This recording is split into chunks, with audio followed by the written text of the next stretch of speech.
Hi, this is Tara McGillicuddy, host of ADHD Support Talk Radio. This week, I am rebroadcasting an episode of ADHD Support Talk Radio with Kerri Richardson. This episode originally aired in January of 2016, and it's all about clutter. So I want to recommend that you listen. It was a great episode, and also want to let you know that on August 22nd, Kerri Richardson will be doing a free webinar with ADDclasses.com, and you can learn more about that and sign up at www.addclasses.com. And Kerri will be talking about clutter, and she will also be answering your questions about clutter. That's August 22nd at 9 o'clock p.m. Eastern Time. But if you're not able to make the live event, that's okay. You can submit your questions beforehand, and there'll be a 1-week free replay. And you can listen to that at addclasses.com. And I hope you really get a lot out of this episode. I would like to welcome Kerri Richardson to ADHD Support Talk Radio. In just a moment, we're going to be talking about clutter. But before we get started, Kerri, welcome. And can you let our listeners know a bit about yourself and how they get in touch with you after they listen to today's show? Sure. Hi, Tara. Thanks so much for having me on. I'm excited to join you here. So my name is Kerri Richardson. I'm a business coach, a writing coach, and a lifestyle designer. And by that, I mean I help people see that their impossible dream is, in fact, possible. So I help them clear the clutter, which is anything that's getting in their way of living out loud, so they can really live that life that they've been dreaming of. My website is kerririchardson.com. That's Kerri, Richardson.com. And I've actually got a clutter class coming up. It starts on April 4th, the next round of my clutter class to help people do just that. And I also have a free giveaway for people who sign up on my newsletter. They get a free ebook called Uncover Your Clutter's Hidden Message, which I know we'll be talking about a little bit here about what clutter is and what it isn't. So that's a bit about me. Thank you. So glad you've joined us. And usually I've had people who have been listening for years, and usually the guests I have on are known as adult ADHD experts, mental health professionals, coaches, and sometimes medical professionals. But I've decided it's a new year, 2016. I want to expand a little bit.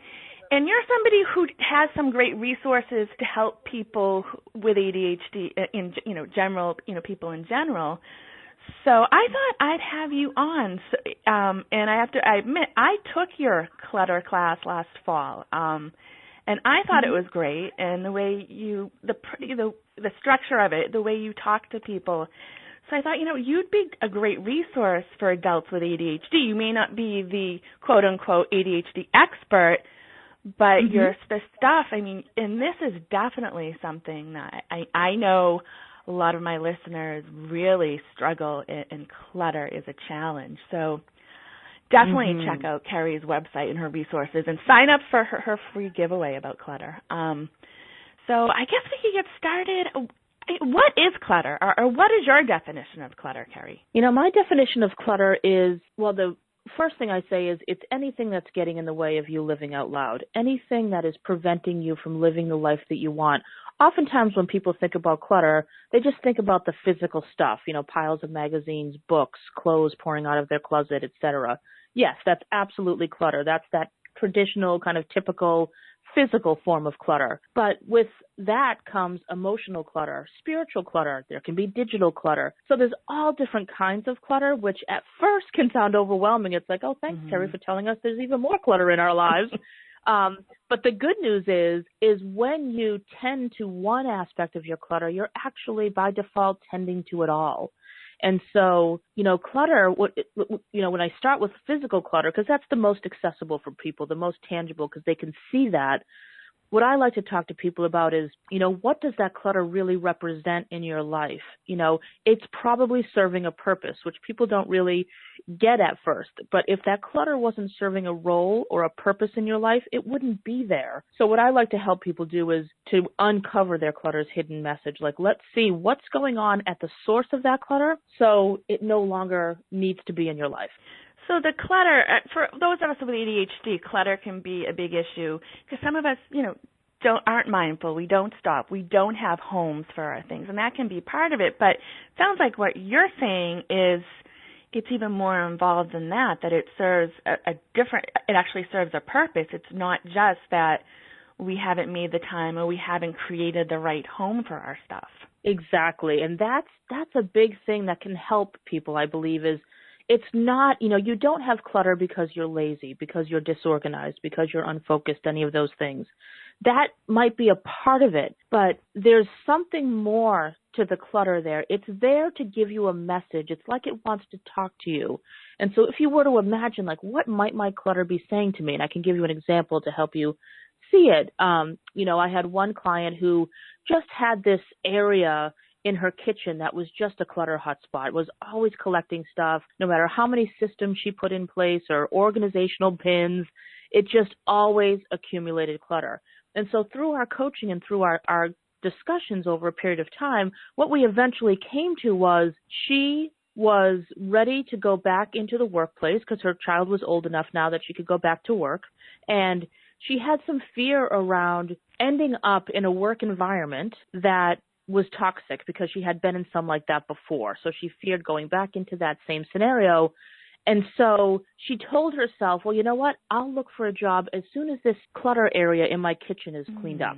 So that became the scapegoat. As long as that place was cluttered, she didn't have to look for work. But she didn't realize that she wasn't clearing that clutter to avoid looking for work. So once we talked about how to set healthy boundaries and handle herself in a work environment, she no longer had to fear ending up in a toxic environment because she was equipped to take care of herself should that happen. Then clearing that clutter in her kitchen became a piece of cake. Wow.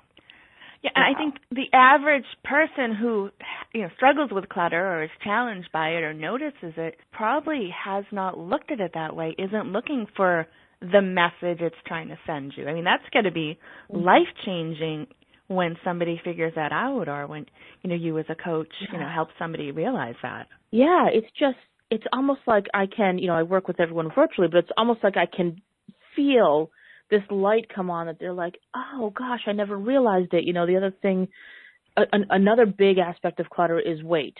People who carry extra weight. That to me is just another form of clutter. And, long-standing healthy change never comes from a self-punitive place. So instead of beating yourself up for being disorganized or messy or, I don't like exercise or I don't eat healthy or whatever, that's not going to get you to make positive change in your life. When you take some time, and it doesn't have to be a long time, to look at, why might I be carrying around these extra pounds? What purpose might it be serving for me? Protection, company, how are you using food? Then the clutter that is the weight on your body almost starts to just fall off because if the clutter on your body, like the clutter in your home, is a message and you start to listen to what that possible message might be, it doesn't need to yell so loud anymore and it can go away. Yeah. So it can really and the weight issue, I know a lot of people with ADHD do struggle with weight issues, and I don't think a lot of them have looked at it as related to clutter or body clutter. I remember years ago I read a book, I think it was by Fly Lady, called Body Clutter, and I was just like amazed. And I'm someone who has struggled with my weight, my whole life, and I'm in my 40s. So I mean, I think that's just you bringing that up today, I think that's going to be life-changing for people to look at the weight from a totally different point of view, that it's clutter and your body sending you a message too. Yes. Yeah. I mean, I have struggled with weight my whole life as well. I run an annual course called Weight Loss from the Inside Out. That next round starts on February 1st. And it really is talking about that. Like, let's look at a health journey or a weight loss journey from a completely different perspective. Because listen, we know it's calories in, calories out.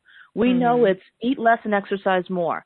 So then why aren't we all healthy? There's more to it than that. And that's when I like to talk to people about weight as clutter. It's like, so I have learned through my journey that my weight has been a result of using food as company, using food as comfort, wanting to numb out and not feel difficult emotions. And my weight physically on my body is like a protective barrier for my vulnerability. I'm a very, very sensitive person. And in this world, that can be really challenging. And so if I don't learn how to take good care of myself around my sensitivity in what sometimes can be a difficult world, I'm going to pile the weight back on to protect myself, or I think I'm protecting myself, but then you just end up beating yourself up more. So yeah, weight is absolutely clutter. And when you can see it as such, it's almost like you can disassociate a little bit from it, which helps you to see it with a little bit of a fresh perspective, and you can approach healthy weight loss from a much more loving place. Wow. I mean, that's just good. That's life-changing for people to look at their weight from a different perspective. Right, we talked about physical clutter. We talked about body clutter. Is there any other type of clutter that you feel is important to talk about today, Kerri? You know what's a really big aspect of clutter for people is like relationship clutter. And by that I mean it might be someone you need to forgive from 30 years ago. It could be a friend who drives you crazy in the here and now who just calls and complains about everything. It could be someone who's looking to find a partner in life, but they're still hanging on to past relationships. So that's kind of relationship and emotional clutter rolled into one. So it's great to just really think about like, wow, do I have any relationship clutter in my life? Do I have any toxic relationships? Or on the other side, do I have enough people in my life who I feel really nurtured by and lifted up by and supported and encouraged? So that I find is when you handle or work on some of your relationship clutter through setting healthy boundaries or, all sorts of ways, that's one that can really impact every other part of your life. I have seen time and time again when clients learn to set healthy boundaries in their lives, they lose weight. When they learn to set healthy boundaries in their lives, they find their dream job. Like all of these other things start to fall into place because when you send that message out to the universe of, you know what, I can take exceptional care of myself, I can set gracious, firm, and loving boundaries with people, then you don't avoid situations so much for fear that you're not going to be able to handle it because you've shown yourself that you have what it takes. So relationship clutter is another big one. Wow, and that's one that I don't think people have ever, again, kind of like the weight, heard it described as that. And I mean, we all have people in our life, especially, adults with ADHD in our lives, who, because boundary issues are very common for people with ADHD, and we are oversensitive, or highly sensitive, I shouldn't say oversensitive. Yes. So, I mean, that's, looking at that as clutter, again, that has to be life-changing, to look at relationship issues and the people who are draining you as an area of clutter. I mean, thank you for bringing that up. Sure. Yeah. It's, when you're pulled in so many different directions in your life, it's like everything starts to feel like clutter. And we can get caught up in almost like a tornado of clutter, but of all different kinds that we're just swirling around. And it's like, I don't even, when is this spinning going to stop, or what do I even do to put the brakes on here? And so I think it's really helpful for people to remember that, just choose one area of your life where you can pay a little bit more attention to the clutter in it, how the message it's trying to send you, how it might be serving you, and you'll see that all the other areas start to get some benefits as well. Wow. I mean, what is do you have any other examples of messages that the clutter, whether it's the physical, the emotional, or any other type of clutter that we're trying to be sent? Yeah. I had another client, this was years ago. She was in a long-term relationship for a while, and her boyfriend, they were living together. Her boyfriend did a lot of work from home on the computer. And so fast forward a little bit, come to find out he wasn't just working on the computer, he was talking with other women. And so she became really adverse to technology and to computers because it reminded her of that time. And the couch in their house that he would sit on when she thought he was working became a real big source of clutter, a big energy drain. And she really wanted to attract a new relationship. This was, a year or two prior that this happened, and she had broken up with him and had been separated for at least a couple years. And she was really struggling to find, a new partner. And she would, she felt like she was self-sabotaging herself with dating, et cetera. And so I said, well, let's look around your house and see, is there any clutter that you have that reminds you of your ex-boyfriend? And she said, oh my God, every time I walk into my house, I hate that couch. It just reminds me of his infidelity, et cetera, et cetera. So we started this whole savings plan for her that she, would put money away each week from her paycheck for this dream couch that she found somewhere. Wow. So she ended up being able to purchase the dream couch, got rid of the old couch. We did some work around the technology clutter, the emotional blocking beliefs, which is a whole different form of clutter.